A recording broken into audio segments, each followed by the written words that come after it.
pada keadaan yang sangat sulit sekali. Saya bertemu dengan Sekretaris Jenderal PBB Antonio Guterres, bertemu dengan lembaga-lembaga internasional, langsung bos-bosnya, bertemu dengan kepala negara G7 baru saja. Saya tanyakan, sebetulnya dunia ini mau kemana? Beliau-beliau menyampaikan, Presiden Jokowi, tahun ini kita akan sangat sulit. Tahun ini kita akan sulit. Terus, kemudian seperti apa? Tahun depan akan gelap.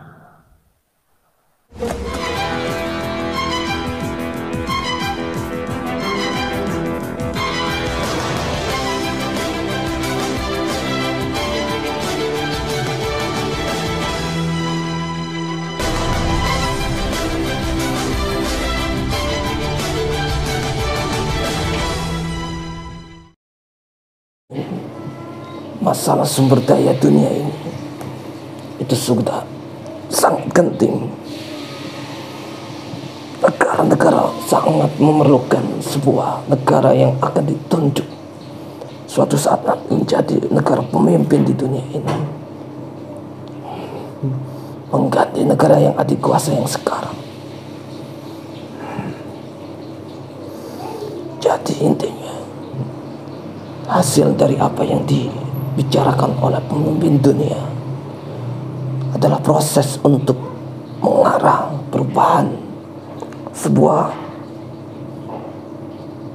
masa atau fase pergantian dunia ini. Assalamualaikum warahmatullahi wabarakatuh. Waalaikumsalam warahmatullahi wabarakatuh. Alhamdulillah barakallah. Alhamdulillah. Alhamdulillah rabbil alamin wa bihi nasta'in wa la haula wa la quwwata illa billahil aliyil azim. Amma ba'du. Puji syukur kita panjatkan kepada Allah Subhanahu wa taala yang Maha Pengasih lagi Maha Penyayang, pengasih mengasihi semuanya, umat Islam maupun non muslim. Pokoknya mau muslim maupun non muslim semua dapat. Cuma Ar-Rahman Ar-Rahim ya nanti yang di akhiratnya khusus buat muslim. Dan salawat beserta salam kita aturkan kepada baginda Nabi Muhammad sallallahu alaihi wasallam, sallallahu alaihi Muhammad, sallallahu alaihi Muhammad, sallallahu alaihi Muhammad. Nusantara mercusuar dunia, kapan akan dimulainya? Dan akan ada tragedi seperti apa? Dan siapa yang akan memicunya? Dan nanti siapa yang akan memimpin Nusantara? Wallahu alam, semua itu rahasia Allah, semua ada di tangan Allah. Cuma ciri-cirinya, tanda-tandanya tentang hari akhir sudah semakin dekat, di mana nanti Islam akan kembali jaya. Jadi nanti ada fase-fasenya kan. Bagi dunia sedang mulai krisis, seperti yang disampaikan Bapak Jokowi, Presiden kita saat ini, bahwa hasil dari G20 ya, kata apa G20 kalau nggak salah, beliau menyampaikan bahwa akan ada resesi dunia, yaitu krisis besar-besaran, bukan hanya di Indonesia tapi di dunia. Ya, ditekankan di dunia akan ada gejolak besar-besaran, akan ada negara yang benar-benar krisis moneter segala macam, alam. Ya mungkin itu adalah salah satu fase tatanan dunia baru, tatanan Nusantara. Tatanan Indonesia akan menjadi mercusuar dunia. Di saat negara lain turun jeblok hancur, Indonesia kebalikannya akan semakin menaik, akan menguasai dunia. Bukan dengan peperang, bukan dengan kekejaman, bukan, tapi dengan ya secara Islamiah ya. Ya, Allah alam bisawab, mudah-mudahan kita dapat jawabannya, karena saya juga tidak tahu seperti apa. Mungkin ya kita lebih enaknya kita mencoba menarik salah satu kodam dari Bapak Jokowi, pendampingnya, entah itu kodamnya ataupun pendamping beliau yang mendampingi kepresidenan Indonesia. mungkin ada sebuah jin muslim ataupun waliullah. Kalau waliullah kita tidak bisa memanggil karena itu suul adab, tidak boleh. Ini jin-jin muslim yang membentengi Presiden Indonesia. Dari presiden pertama sampai yang presiden sekarang Bapak Jokowi. Itu kan sebuah rentetan, sebuah estafet yang harus seperti itu. Baik buruknya beliau tetap pemimpin kita tetap menghormati beliau. Jadi kita berpikir positif saja. Bismillahirrahmanirrahim. Sallallahu alaihi Muhammad, sallallahu alaihi Muhammad, sallallahu alaihi Muhammad. Buat Pak Gunawan selaku mediator handal yang sering ngamuk, mudah-mudahan semua penyusupnya jebol, dipagari, dinetralisir. Bismillahirrahmanirrahim. Sallallahu alaihi Muhammad, sallallahu alaihi Muhammad.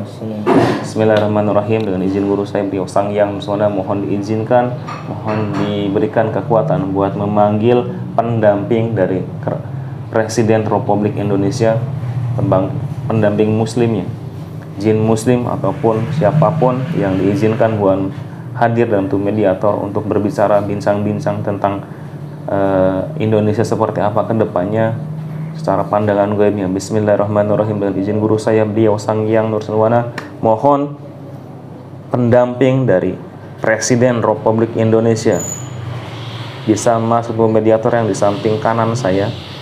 Dimanapun sampean berada, mohon kesediaannya buat berbincang-bincang, buat sebagai pengetahuan, sebagai pemberitahuan ke seluruh semuanya yang di Indonesia, di seluruh dunia, agar segera memperbaiki diri, menyiapkan diri, menyongsong mercusuarnya dunia. Monggo masuk dalam tubuh mediator. Monggo silakan masuk. Bismillahirrahmanirrahim. Dengan izin guru saya beliau Sang Yang Nursanwana, pendamping muslim, pendamping jin muslim ataupun siapapun yang berkenan masuk, berkenan untuk berbicara, berbincang-bincang, monggo masuk ke mediator. Sallallahu alaihi Muhammad, sallallahu alaihi Muhammad. Disinkronkan terus masuk ke mediator, diloskan. Allah.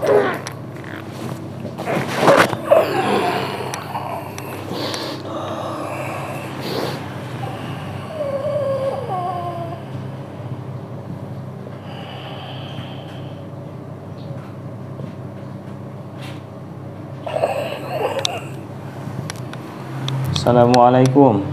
Waalaikumsalam warahmatullahi wabarakatuh. Ngapunten, dengan siapa ini?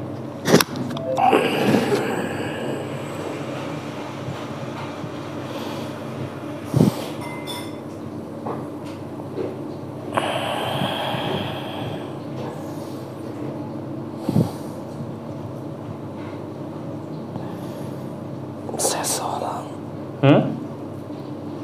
Dengan siapa?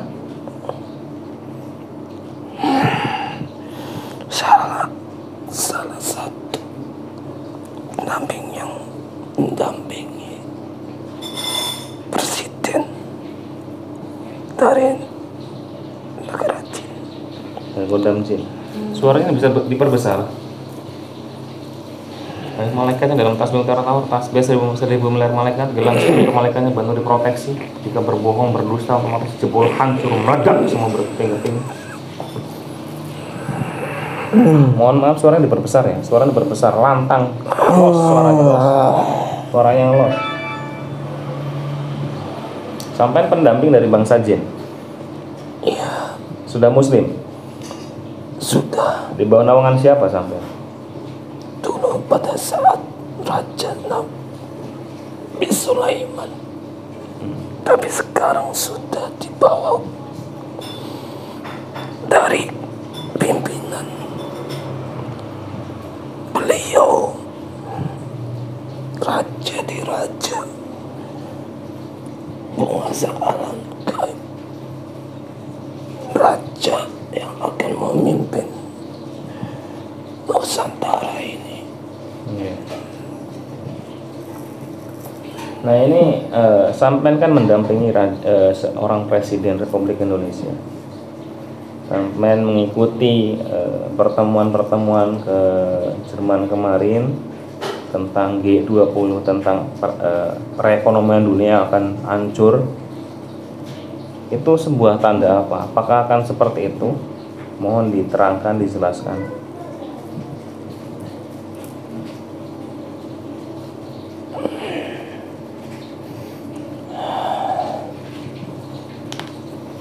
negara yang akan memimpin, negara yang akan menjadi poros dunia, negara yang akan menjadi adik kuasa, negara yang akan menjadi sebuah mercusuar dunia, negara yang akan menjadi sebuah negara yang dikdaya, besar, makmur, sentosa.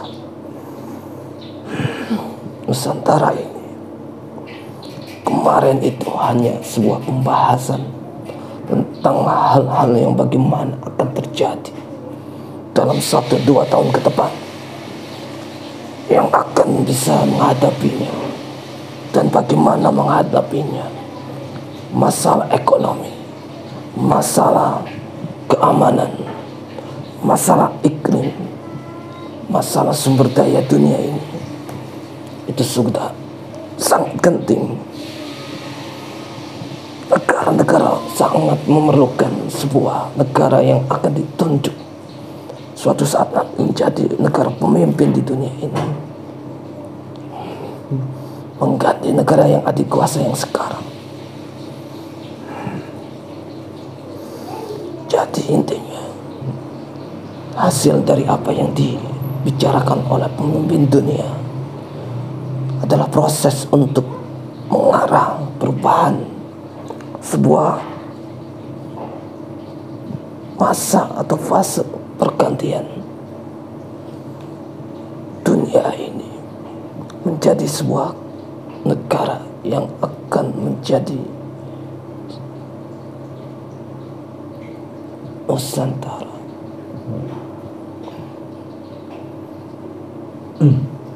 Bisa diterangkan proses Indonesia menjadi mercusuar dunia, tahapan-tahapannya akan mulai kapan dan terjadinya nanti tahapan itu seperti apa yang bisa kita tangkap, kita bisa melihat dengan jelas.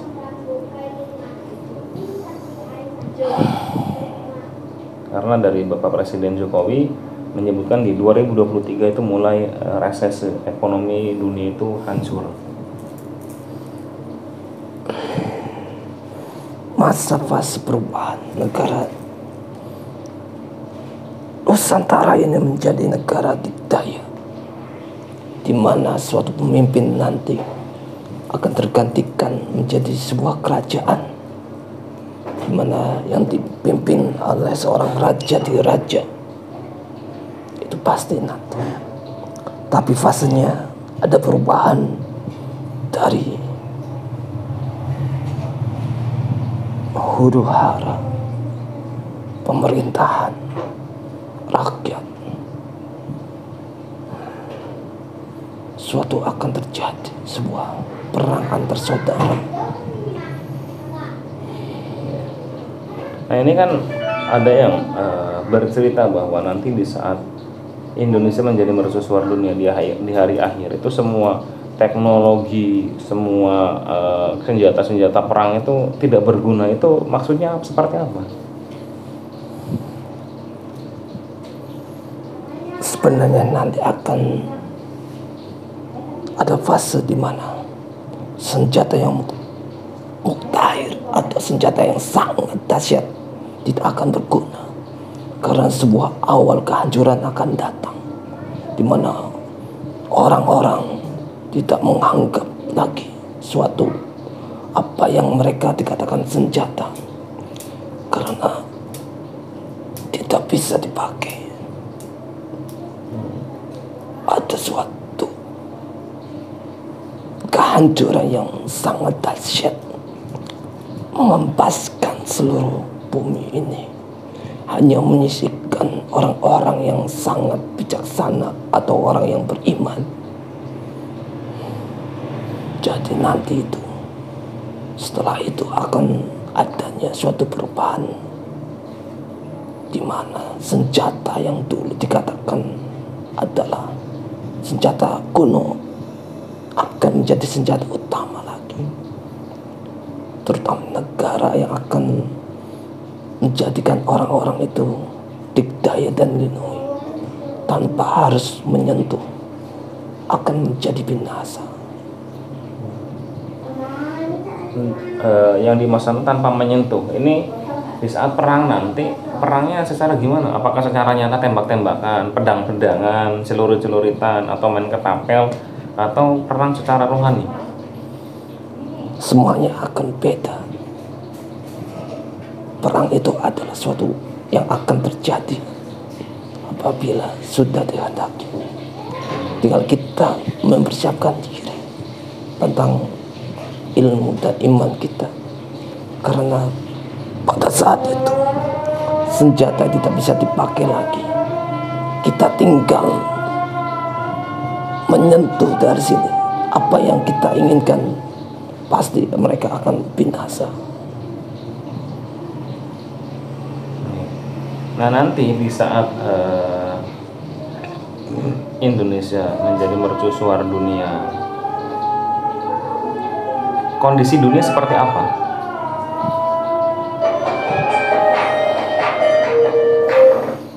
Di saat Nusantara sudah berdiri, memimpin dari negara-negara yang lain, mereka akan takluk di bawah kekuasaan raja di raja, karena semua pemimpin tidak ada yang bisa melawan kekuatan yang maha dahsyat yang tersimpan dalam dirinya. Bukan kekuatan lahir, tapi kekuatan yang batin yang diperoleh dari Yang Maha Kuasa. Senjata apapun yang dikatakan itu menghancurkan dunia tidak akan mempan, tidak bisa dijalankan, tapi gampang dihancurkan dengan sekejap. Hancur, binasa semua tanpa menyentuh. Tahan dulu, lagi ada azan. Nunggu azan selesai dulu.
Nah, ini kembali ke topik tentang sebuah Presiden Indonesia, Republik Indonesia.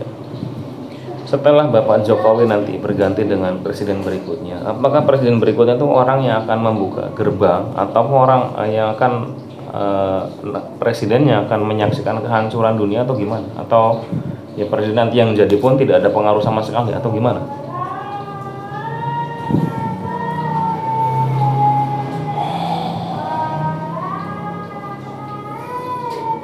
Yang dimaksud tidak berpengaruh sama sekali ya emang karena dunianya sudah waktunya hancur. Dunia sudah waktunya berbenah diri. Semua akan dirubuhkan kembali seperti kita membangun rumah yang sudah kuno, sudah lapuk ya, untuk direnovasi, dirobohkan kembali, pondasi ulang. Presiden berikutnya apakah bisa menyelamatkan itu, ataupun ya tidak bisa merubah sesuatu takdir yang akan terjadi?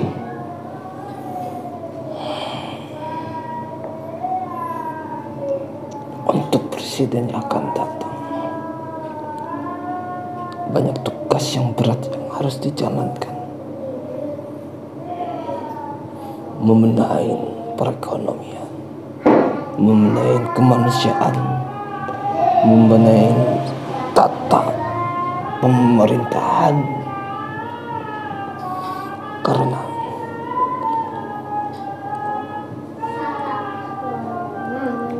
fasenya yang bergantung dari beliau. Kalau memang sudah siap, yang jelas fasenya sudah tidak bisa hindari. Kalau orang-orang tahu, banyak yang tidak tahu. Karena orang sekarang banyaknya hanya apa yang mereka lihat dan rasakan. Tidak bisa mereka ukur dalam batin dan diri mereka.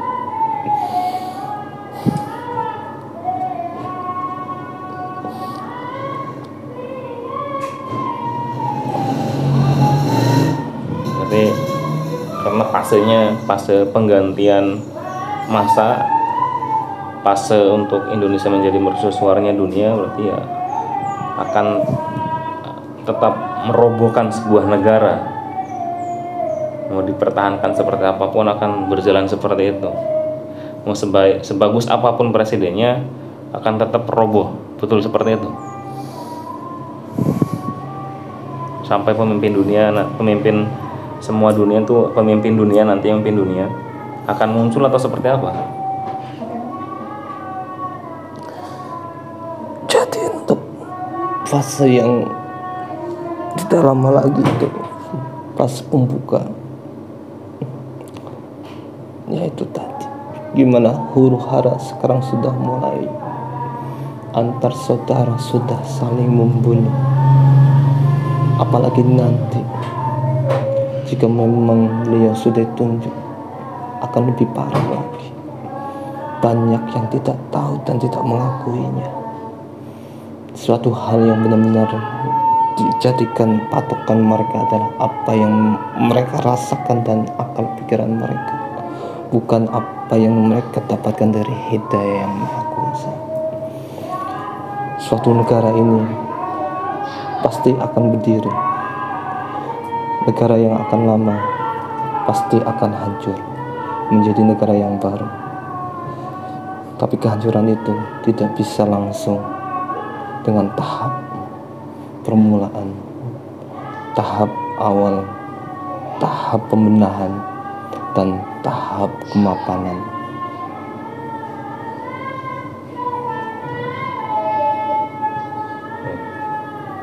Mudah-mudahan saya pribadi maupun Mediator dan tim yang lain dan seluruh semua di bawah naungan Sang Hyang Bersuwana semua diistiqomahkan ibadahnya, maupun seluruh subscriber, seluruh jamaah yang online maupun yang lain dimanapun berada, umumnya buat umat muslim di dunia ini, mudah-mudahan dalam lindungan Allah selalu kokoh keimanannya, tidak tergoyahkan, tidak terbawa oleh arus budaya sekarang yang luar biasa. Itu sebuah ciri, sebuah fitnah Dajjal semakin transparan. Mudah-mudahan kita tetap kokoh dijauhkan dari fitnah Dajjal.